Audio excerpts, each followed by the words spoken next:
আসসালামু আলাইকুম ভিউয়ার্স, কেমন আছেন? নিশ্চয়ই ভালো আছেন। অনেক দিন পর আমি আবারও আপনাদেরকে নিয়ে চলে আসলাম আমাদের মৃধা মাল্টি এগ্রো ফার্মে। আজ ওলের বীজ লাগানো চলছে। আমাদের যে মিষ্টি কমলার চারা লাগিয়েছিলাম যে জমিতে, ঠিক তার সাথী ফসল হিসাবেই কিন্তু ওল লাগানোর কাজ চলছে। ওই যে একদিকে চলছে সার দেওয়া, এটা অবশ্য জৈব সার, অন্য কোনো সার না। তো চলুন চলে যাই আমরা একটু আমাদের পাশের ড্রাগন বাগানে। অনেক দিন পর ড্রাগন বাগানে এই যে পরিচর্যা চলছে, কারণ ফল ফুল তো শুরু হয়ে গিয়েছে, কিন্তু গরমে অনেক ক্ষতি হয়ে গিয়েছে। আসলে শুধুমাত্র আমাদেরই না, সবারই। যারা ড্রাগন চাষি তাদের কাছ থেকেই শোনা, প্রত্যেকেরই একটু না একটু ক্ষতি হয়েছে আবহাওয়ার কারণে। গরমে ফুলগুলি পচে গিয়েছে। তো একটু বৃষ্টির পরেই বাগানের অবস্থা ফিরে এসেছে আগের মতো, খুব সুন্দর একটি পরিবেশ, অসংখ্য ফুলে ফুলে ভরা গাছগুলি। আর দেখুন, এজন্যই আপনাদের মৃধা ভাই পরিচর্যা শুরু করে দিয়েছেন লোকজন নিয়ে। আসলে এক একটি গাছে যে কি পরিমাণ ফল আসে, আর ফল পাকার পর যে দৃশ্য সরাসরি না দেখলে বলে বোঝানো যাবে না। লোকজন সব কাজ শুরু করে দিয়েছে। আমার এই দৃশ্যগুলো দেখতে খুবই ভালো লাগে। ওরে বাবা, শফিকুল ভাই মাথায় একটা পলিথিন বেঁধেছে, আবার গাছে তো বাঁধছে, সাথে তো লোকজন আরও রেখে এসে কাজ করে চলেছে। দেখুন প্রত্যেকটা গাছে পলিথিন। তো এই সম্পর্কে আপনাদের মৃধা ভাই এখন একটু বলবেন।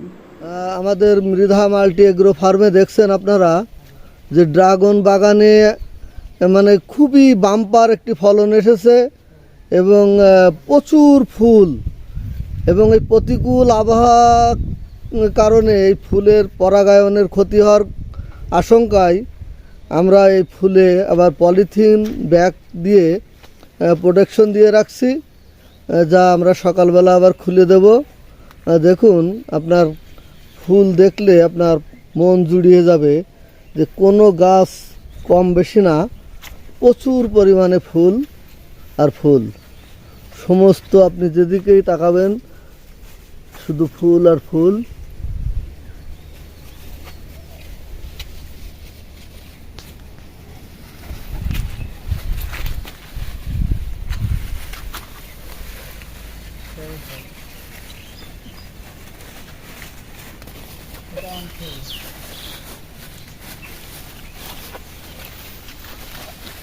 রাতে এই ফুল ফোটার সময় যেন ওর ভিতরে পানি না যায়, তার জন্য এই প্রোটেকশন দেওয়া হচ্ছে।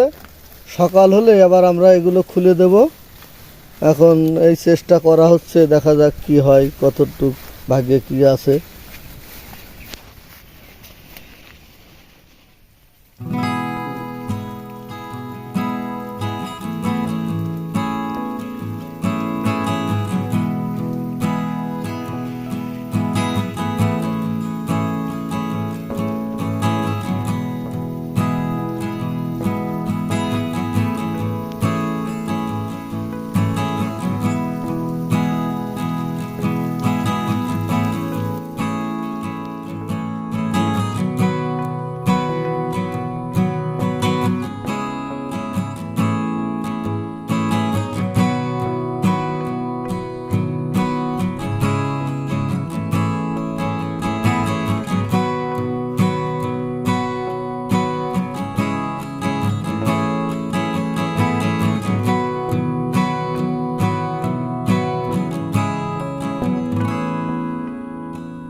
আপনাদেরকে নিয়ে যাব এই যে ড্রাগন বাগানের পাশেই মিষ্টি কমলার ভিতরে আমরা ওলের যে বীজ লাগিয়েছিলাম সেখান থেকে চারা বেরিয়েছে।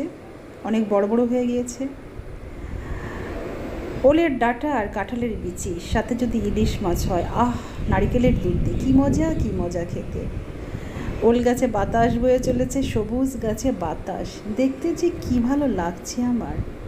এখন আমার পাশেই রয়েছে কিন্তু ওলের বাগানের একদম পাশে এই যে মিষ্টি কমলা গাছ, দেখুন কত বড় হয়ে গিয়েছে। আর এর পাশে চলুন আমি নিয়ে যাব চুই ঝাল দেখাতে। তো ওল গাছগুলো অনেক বড় বড় হয়েছে, দেখতেও ভালোই লাগছে, দেখা যাক। আর এটা কিন্তু আমি গত বছর লাগিয়েছিলাম, সেখান থেকেই বীজ রাখা, তার থেকেই ওল গাছ।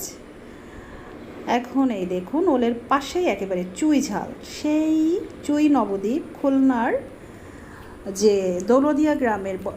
দৌলদিয়া উপজেলার বড়াতিয়া গ্রামের চুই নবদ্বীপের কাছ থেকে আমি যে চারা নিয়ে এসেছিলাম, সেই চারা বড় হয়ে গিয়েছে। এটা গেসো চুই, আর মাটিতে যেগুলো এগুলো ঝাড় চুই। আসলে মাটিতে লাগালে তো ঝাড় হয়, তাই ঝাড় চুই, আর গাছে তুলে দিলে গেসো চুই। এই যা, আমি এছাড়া অন্য কোনো ফারাক পেলাম না।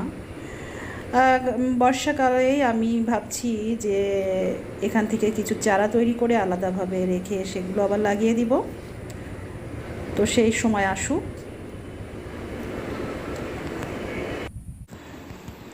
সারা ফার্ম জুড়ে হাঁটতে আমার ভালোই লাগে। এই যে বাড়িফোর আম ঝুলে আছে। আমি আগের একটি ভিডিওতে গত বছরই বলেছিলাম যে আমাদের প্রায় 3 বিঘা বাড়িফোর আম, ছোটো একটি বাগান তৈরি করে ফেলেছি আমরা। এবছর ভালোই আম এসেছে। আর বাড়িফোর আম তো আগেও বলেছি, আবারও বলছি, জুলাইয়ের প্রথম সপ্তাহে পাকা শুরু হয়। অসম্ভব সুস্বাদু একটি আম। একটি আম 400 গ্রাম 500 গ্রাম পর্যন্ত হয়। খুবই খেতে মজা, আর খুব একটা পোকা হয় না। আর যাই হোক, কারণ এই সময় তো খুব বেশি বর্ষা থাকে না।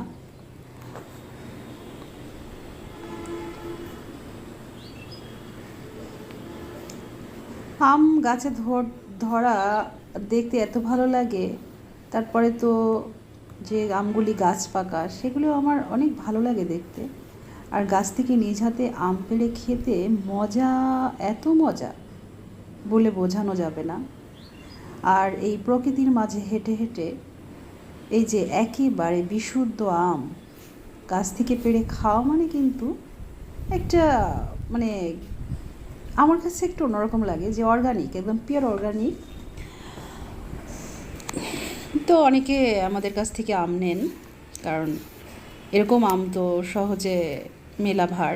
আমরা গাছ থেকেই পেড়ে দিয়ে দিই, কোনো আপনার ওষুধ প্রয়োগ করি না, এজন্য আমাদের আমের চাহিদা বেশি।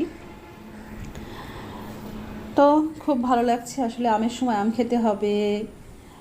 বিশেষ করে এটা তো ফলেরই মৌসুম, এখন আম, জাম, কাঁঠাল, কলা তো আছে। আমার কলা গাছগুলি সামনের বছরে ইনশাল্লাহ কলা ধরবে, তখন আমি আপনাদেরকে দেখাবো।